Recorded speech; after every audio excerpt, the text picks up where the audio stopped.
Tom Horn and I and others have been warning about, and this is critical, Doug, is that Christians are embracing transhumanism. For a Christian to say that they're embracing transhumanism is like saying, God, you didn't do it right, or God just kind of wound it up, stepped out, as Francis Schaeffer wrote, stepped out of the universe, and the clock just runs on its own. And to those who think you're God, I'll invite you any place. I want to see any of you create with your words, let there be light. Now, obviously, if somebody's monitoring it with a microphone and they get a plasma burst from a space-based weapons platform, that could be possible. But, it's fascinating to me that everything that's going on, and Derek, I want to deal, too, with what is it, Westworld, the idea. What's the name of the new series? Is it Westworld? Westworld, yeah, the one with Ed Harris and Yeah. I think that's off of the old. I remember the Yul Brynner one. But what's interesting to me, if you get to the heart of that, and I don't recommend anybody watch it, okay?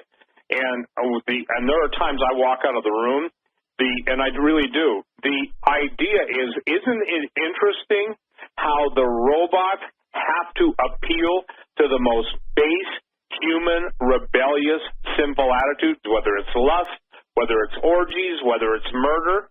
You don't see those robots out preaching the gospel and other robots being converted. Now, I know I'm taking a little too far on that, but the point is, and I don't know, Derek, did you hear the night? Probably not.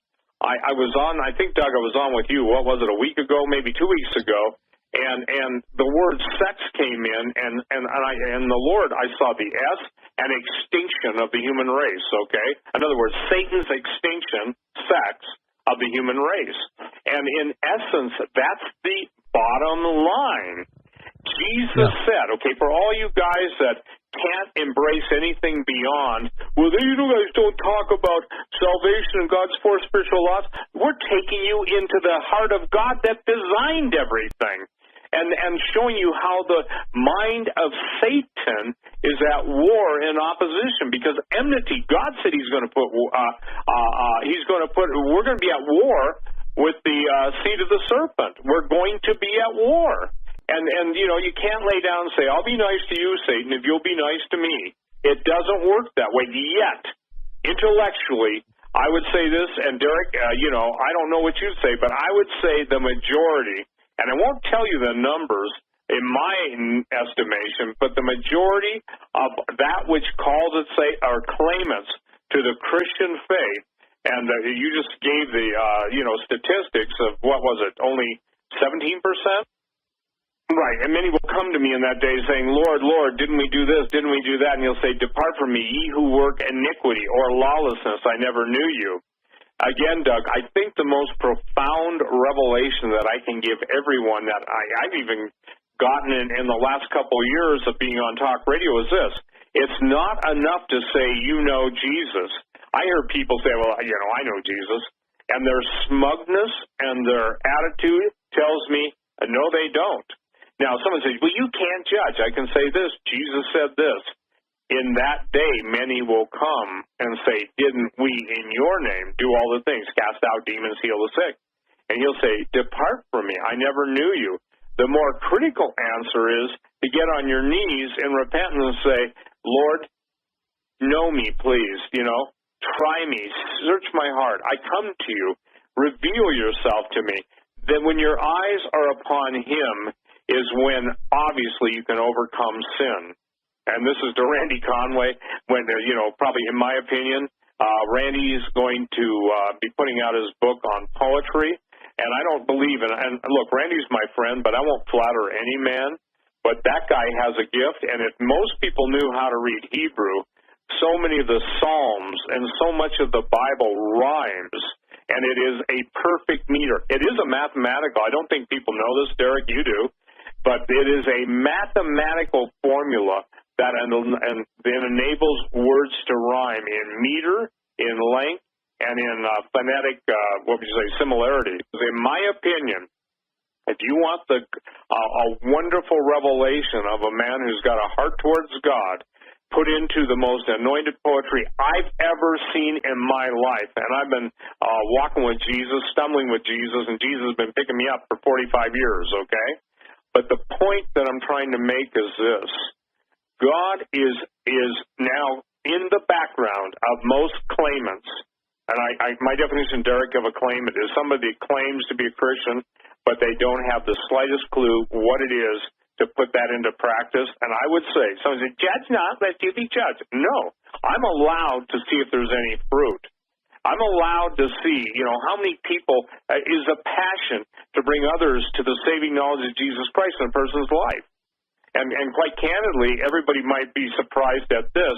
People around the world that hear Hagman and Hagman, rebroadcast, iCast, wherever it goes, and Doug, you know this to be true, people can be in the most remote part of the Australian outback, the mountains of New Zealand, Siberia, Antarctica, believe it or not. There are people there that are listening to this now.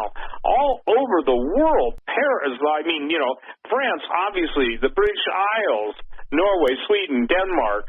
I got enough people with, Scandinavian names. I would say, boy, I wish your fellow countrymen would get the blood of the Vikings and stand up and fight against evil. And I don't know if you saw this, Derek, and this is really, Doug, I believe you talked about it, but the Danes that believe they're going to stop jihad by hugging a Muslim, and in Sweden, I'm sorry, this may be offensive to some people, but the Swedish women believe that the best way to protect themselves from rape is to allow themselves to be consensually raped or giving consenting sex to the invading hordes.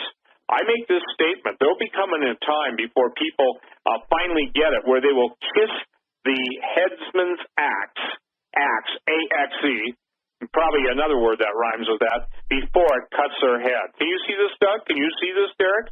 They will be so mind-controlled, it's no different than going out and blowing yourself up with a bomb belt or whatever, and they will literally embrace the swordsman's axe or sword or knife because they'll think they're doing it for a noble and holy cause. Just ask yourself this, why doesn't the guy cutting off the heads allow his head to be cut off? Because he knows better. Yet what I'm saying is this, the capitulation to evil is absolutely beyond any sane or even rational inquiry, and it's come down to the fact that we are literally seeing the doctrine of devils. We're seeing Skynet was the word, thank you, Kim, in the Terminator movies, and now we've got the World Wide Web, we've got the Internet, and we've got now an intranet, and very soon we'll have a body net by nanobots in our bodies. Pretty soon we'll have, if you will, a giant umbrella listening to our thoughts, trying to control our thoughts, and people say, where is God in all this?